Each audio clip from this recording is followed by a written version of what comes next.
Makanan murah meriah ini merupakan salah satu teman akrab mahasiswa dan perantauan di akhir bulan.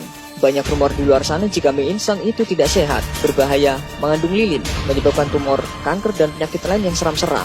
Namun fakta sebenarnya bukanlah seperti itu, dan video ini akan membahas kebohongan dan mitos seputar mie instan.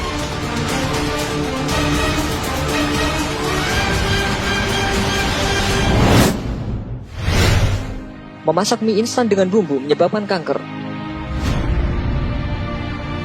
Banyak info yang menyatakan bahwa Anda tidak boleh merebus mie instan bersamaan dengan bumbunya. Kabarnya saat berada pada suhu 120 derajat Celcius, kandungan kimia pada bumbu mie instan dapat berubah menjadi senyawa karsinogen dan berpotensi memicu tumbuhnya sel kanker pada tubuh Anda.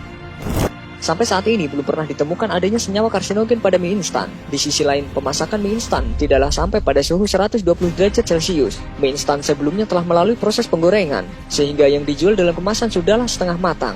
Untuk menyantapnya, Anda hanya perlu memanaskan mie instan pada suhu air mendidih, yaitu sekitar 90-100 derajat Celcius, dan dalam waktu kurang dari 5 menit. Salah satu alasan mengapa mie instan tidak boleh dimasak bersamaan dengan bumbunya adalah karena dapat mengurangi cita rasa yang telah dibentuk oleh produsen. Mie instan dianjurkan untuk memiliki kuah sebanyak 400 cc, tetapi seringnya kita memasak air rebusan tidak menggunakan takaran, sehingga bisa saja berlebihan. Dan jika bumbunya sudah terlanjur tercampur, bisa jadi bumbunya tidak akan terasa sama sekali.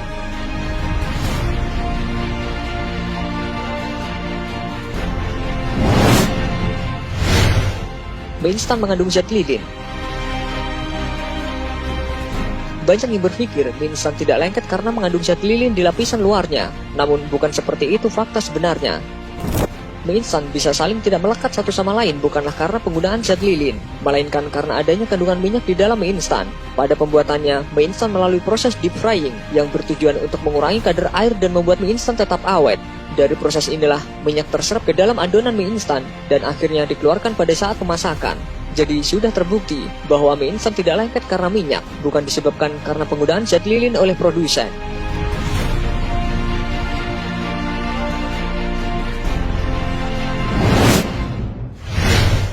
Mie instan adalah karbohidrat pengganti nasi. Kandungan karbohidrat pada mie instan memang sudah tidak diragukan lagi keberadaannya. Walaupun begitu, mie instan hanya bisa dijadikan sebagai makanan bantu yang sifatnya sementara. Hal ini karena selain karbohidrat, mie instan mengandung banyak lemak dalam kadar yang tinggi. Sedangkan konsumsi lemak dan karbohidrat yang berlebihan juga dapat memicu timbulnya banyak penyakit seperti diabetes, stroke, dan jantung. Oleh karena itu, mie instan tidak bisa dijadikan makanan pokok pengganti nasi atau sumber karbohidrat yang lain. Anda tetap harus membatasi konsumsi mie instan. Batas konsumsi mie instan yang dianjurkan hanyalah cukup 3 kali saja dalam seminggu.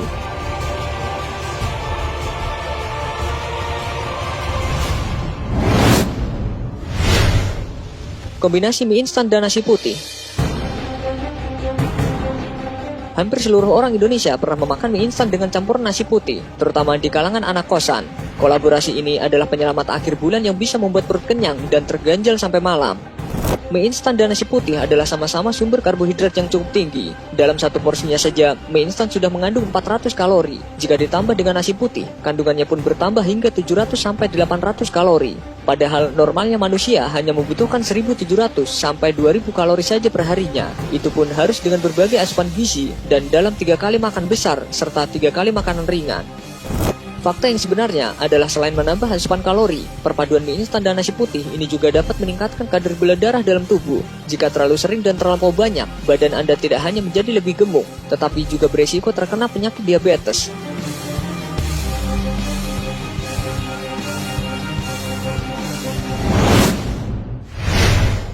Warna kuning pada mie instan didapat dari pewarna buatan. Harus diakui bahwa warna kuningnya mie instan memang tidak didapat secara alami. Dalam pembuatannya, adonan mie instan ditambahkan zat pewarna makanan, yaitu tatrazin.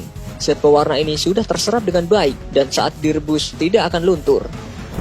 Zat pewarna tatrazin ini adalah senyawa pigmen food grade dan sudah diberi izin untuk digunakan sebagai pewarna makanan secara internasional oleh Standar International Codex Alimentarius dan World Health Organization. Secara nasional sendiri, pewarna makanan ini sudah diberi izin oleh Badan POM. Jadi bisa dipastikan bahwa zat pewarna ini aman untuk digunakan. Lagi pula tidak hanya mie instan saja yang menggunakan zat pewarna ini. Makanan yang sering Anda makan seperti permen dan jajanan ciki juga menggunakannya.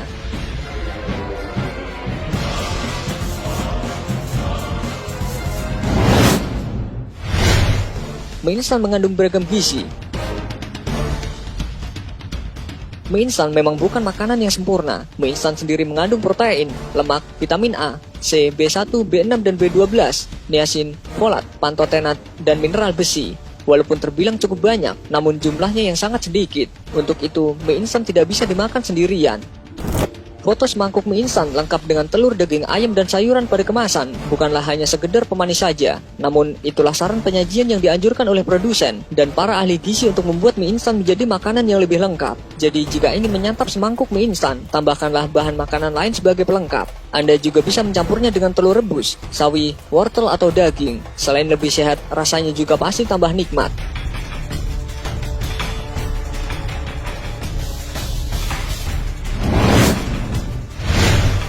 Mie instan mengandung pengawet dalam kadar tinggi.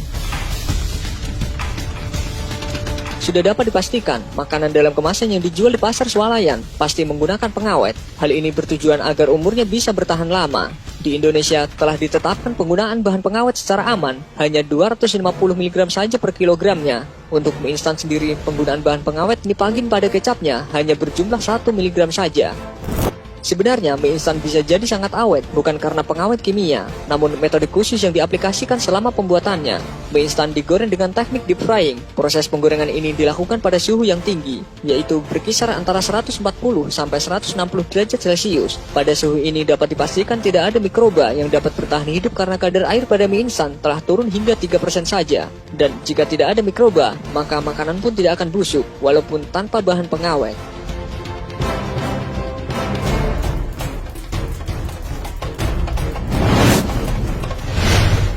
Air rebusan mie instan berbahaya. Banyak cerita yang menyatakan kalau mie instan harus direbus sebanyak 2 kali agar tidak ada lagi zat kimia di dalamnya. Selain itu, air rebusan mie instan yang pertama juga katanya tidak boleh dijadikan kuah karena disitulah banyak terkandung zat kimia yang berbahaya bagi tubuh. Menurut Profesor Dr. Winarno, kabar mengenai bahayanya air rebusan mie instan yang pertama adalah salah. Justru di dalam air rebusan pertama itulah terdapat kandungan zat besi, zinc, vitamin, dan beta-karotin tinggi yang dibutuhkan oleh tubuh Anda.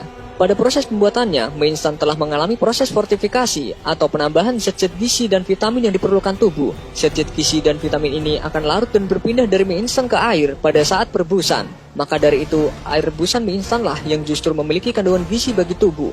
Jika airnya dibuang dan diganti dengan yang baru, zat-zat gizi dan vitamin yang terkandung pun ikut terbuang dan hilang. Dan mie instan pun malah jadi makanan yang tidak lagi memiliki nilai gizi yang cukup.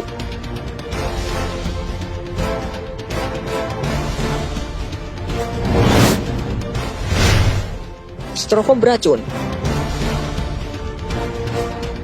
Kemasan mie instan cup terbuat dari styrofoam yang khusus dipergunakan untuk makanan. Styrofoam ini sudah melewati berbagai penelitian dari Badan Pengawas Obat dan Makanan dan Kementerian Lingkungan Jepang, hingga akhirnya dinyatakan memenuhi syarat sebagai kemasan produk pangan. Saat diproduksi sebagai kemasan produk pangan, styrofoam ini melalui proses pressing yang begitu ketat dan memenuhi standar. Proses inilah yang membuat molekul-molekul styrofoam tidak rontok dan akhirnya tidak larut bersama mie instan saat diseduh dengan air panas.